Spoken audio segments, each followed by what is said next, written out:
মালিক বিক্রি করছে একজন ব্যক্তির কাছে, আমাদের মাদ্রাসার এক সদস্য, উনি আমাদের মাদ্রাসায় দান করছে। তো আমরা এই গাছটা যারা কাটে তাদেরকে দেখাইছি, ওরা অনেক টাকা চাইছে, প্রায় 12,000 টাকা চাইছে গাছ কাটতে। তো গাছের দামও নাই এরকম 12,000 টাকা, 5-6,000 টাকা গাছের দাম হবে। তো আমরা নিজেরাই কাটতে গেছি, আমরা মাদ্রাসার ওস্তাদ, ছাত্র এবং মাদ্রাসার মুহিব্বিন যারা, তাদেরকে নিয়ে গাছটা আমরা কি করছি ওখানে কাটার জন্য গেছি। তো আমরা দেখতেছি কাটতে পারতেছি না, চেষ্টা করার পর কাটতে পারতেছি না। এরপরে যারা গাছ কাটে তাদের কাছে কিছু কম টাকা বইলে আমরা তাদেরকে দিয়ে গাছটা কি কাটা শুরু করছি।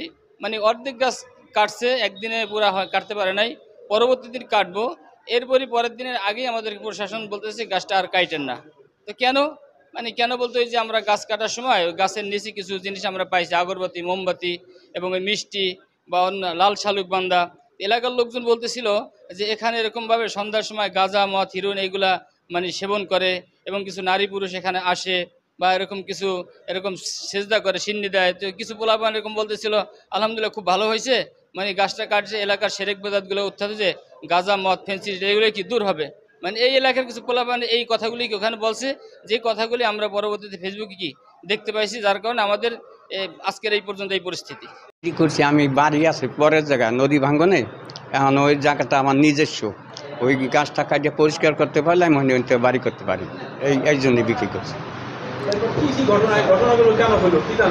ঘটনা ওই বিষয়ে জানি না, আমি গাছ বেচছি, টাকা পাইছি, আগে পড়ছি, এই দিয়ে আমার কথা।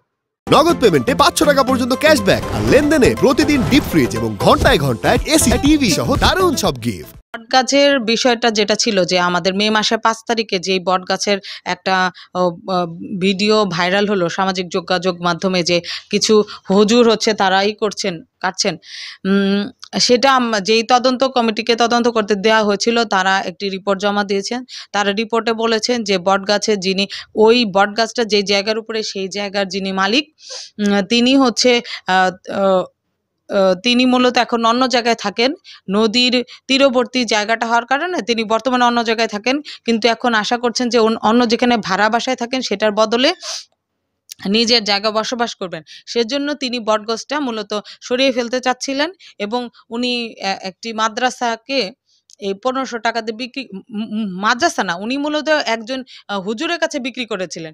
হুজুর হচ্ছে ওই মাদ্রাসার শিক্ষক হওয়ার কারণে মাদ্রাসার ছেলেপেলে নিয়ে তারা কাটতে এসেছিলেন, এবং তারা বলেছেন যে তারা দুঃখ প্রকাশ করেছেন যে এই যে ভিডিওটা ভাইরাল হয়েছে সে বিষয়ে।